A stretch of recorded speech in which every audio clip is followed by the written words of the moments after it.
Mr. Anil Parab here, co-chair of the FICCI Capital Goods Committee and whole-time director as well as member of L&T board. As heavy engineering and CEIPTT has been his focus at L&T as well.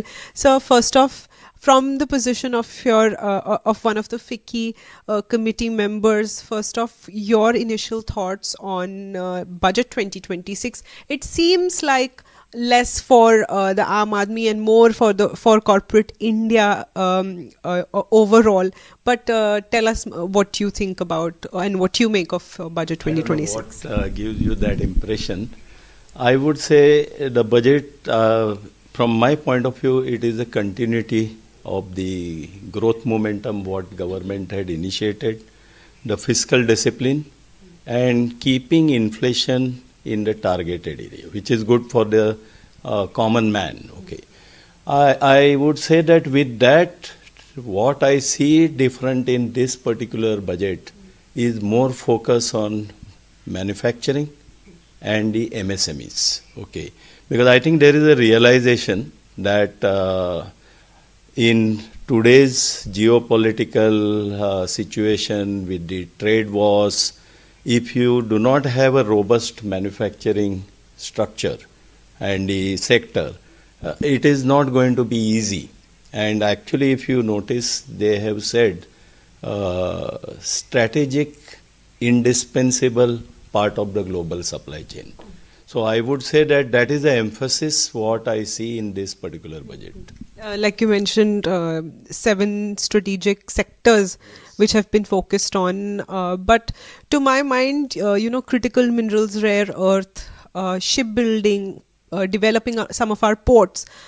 In the current geopolitical situation that we are in and a lot of turmoil, etc., emphasis on these particular sectors are also critical at this point. From L&T engineering point of view, how do you look at this and how does this really solve for India's development and growth path?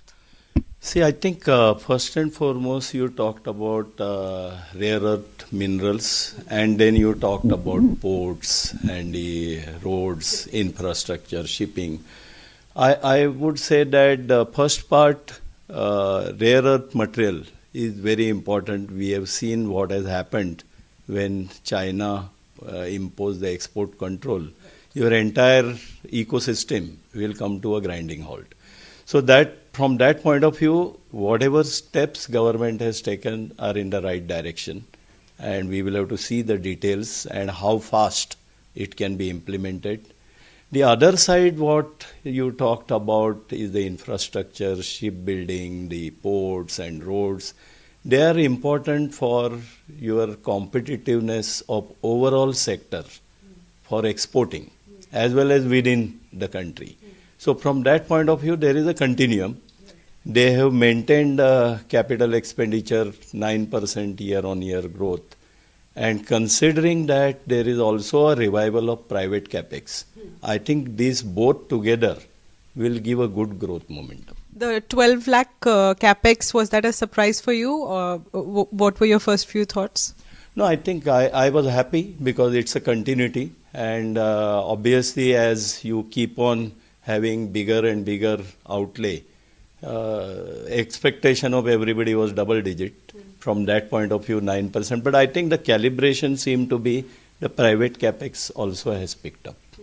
What was your top priority or suggestion before pre-budget? What was your top priority, and was that wish fulfilled in a way or not? Did you hear that in the?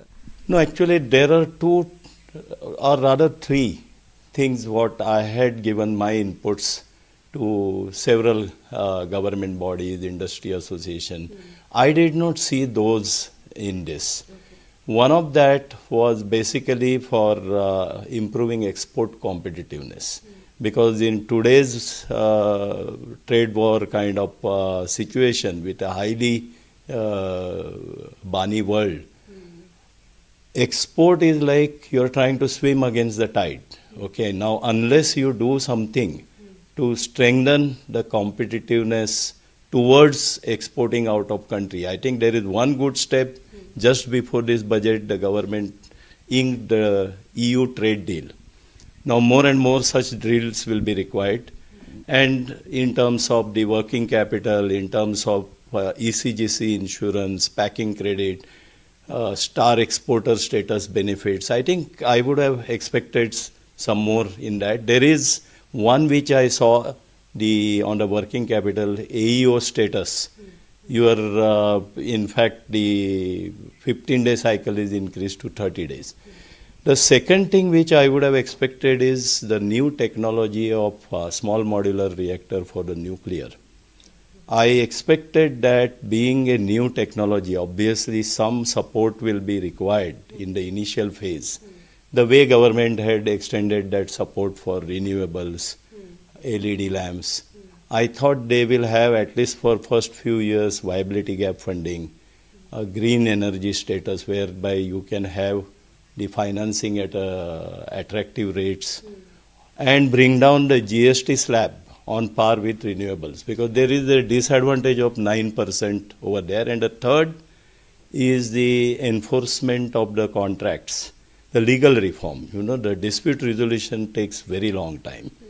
And if you really want to attract more and more foreign companies, this is one area which I thought there will be something which will be there. Well, we can probably hope it for the next budget maybe. So, but many thanks for speaking to us here on Business Today. Thank you.